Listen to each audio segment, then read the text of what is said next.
Hey guys, I'm John. I just had to sit alone and try to wrap my head around the situation. I still can't believe he's dead. Jerusalem is one of those crazy towns. You just never know what's going to happen when you're there.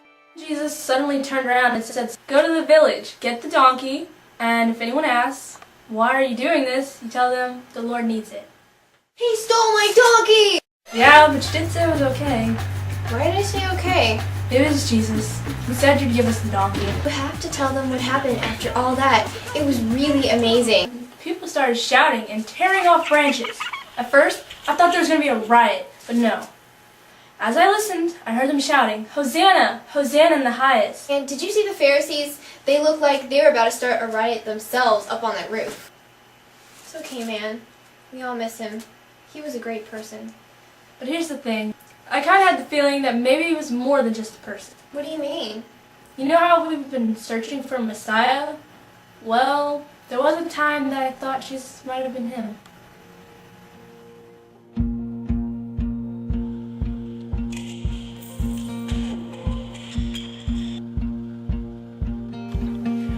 Yeah, so we heard John was doing these vlogs, sitting down and sorting out his thoughts and everything. So we decided to copy him and steal his camera. Just kidding! The first time I met him was the day before I quit my job. I remember all the other merchants scrambling over the scattered money, and I was there myself, grabbing at it with them. A house is, we call it a house of prayer. We have turned it into a den of thieves. Jesus, he called the temple a den of thieves. The temple, man, I'm so ashamed. We were so different back then, but we both changed that day. We should thank God. Thank God for all his miracles in our lives. He can change anyone. Whether they're blind physically or spiritually.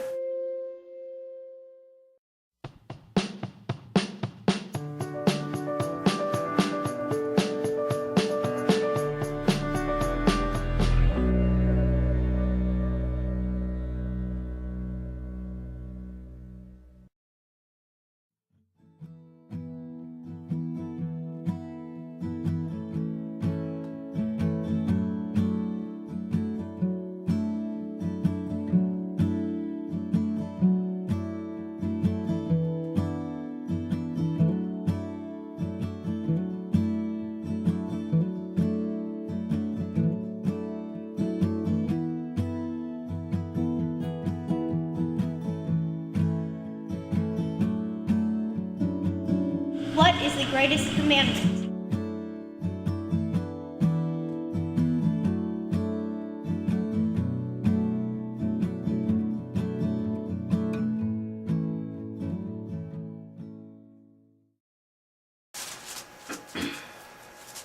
Vlog 3. So I heard this was happening. I'm always the last one to hear about these things. Yeah, what exactly is this? It's a video blog. A what? Don't worry about it, it's not that scary. Just talk to it like you're talking to a person. It's like a diary. A record of the happenings. Oh. Well then, I'll start. What do I do again? Just tell them how you met Jesus. Remember how you asked him? Oh yes. I asked him the question, "Teacher, what is the greatest commandment?" The other Pharisees and I were trying to test him with what I used to think were clever questions. I asked him what the greatest commandment was. We were thinking that this would trip him up. How can you pick the best commandment out of 10? That would be like saying one is better than the other. He would not be able to answer that question. We had him. What did he say? I know there's something really good. Of course. Listen to this. I will never forget it because it confused me like out of my mind. It confused me for days. He said, "You shall love the Lord your God with all your heart, with all your soul, and with all your mind. This is the first and greatest commandment. And the second is like it. You shall love your neighbor as yourself.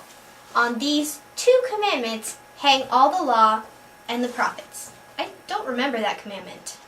Me neither. What did he mean? You know, that's what I was trying to figure out. I reviewed the 10 commandments. There's 1, You will have no other gods before me. 2, you'll not make any graven images. 3, you shall not take the name of the Lord in vain. 4, remember the Sabbath day and keep it holy. 5, honor your father and mother. 6, you shall not murder.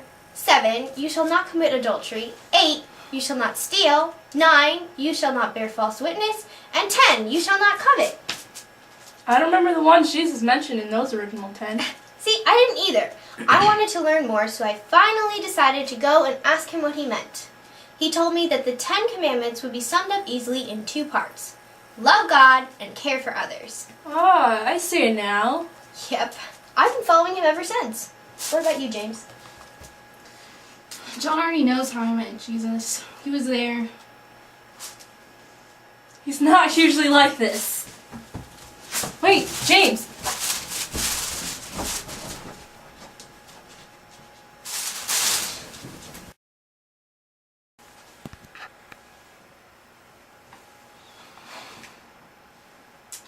He's gone now. The one we thought would save us. I know what you're probably thinking. You're just sad now because your plan of salvation from the Romans failed. But Jesus was so much more than just a plan. And if you got to know him like we did, you see that too.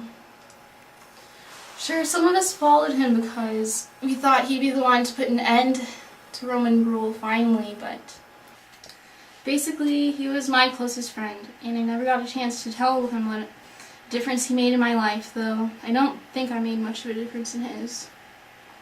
John's right. I'm not the same now that he's gone. Sure, I didn't understand half the things he did. I still don't, but I have to believe he had a reason in this. Yeah, he was awesome.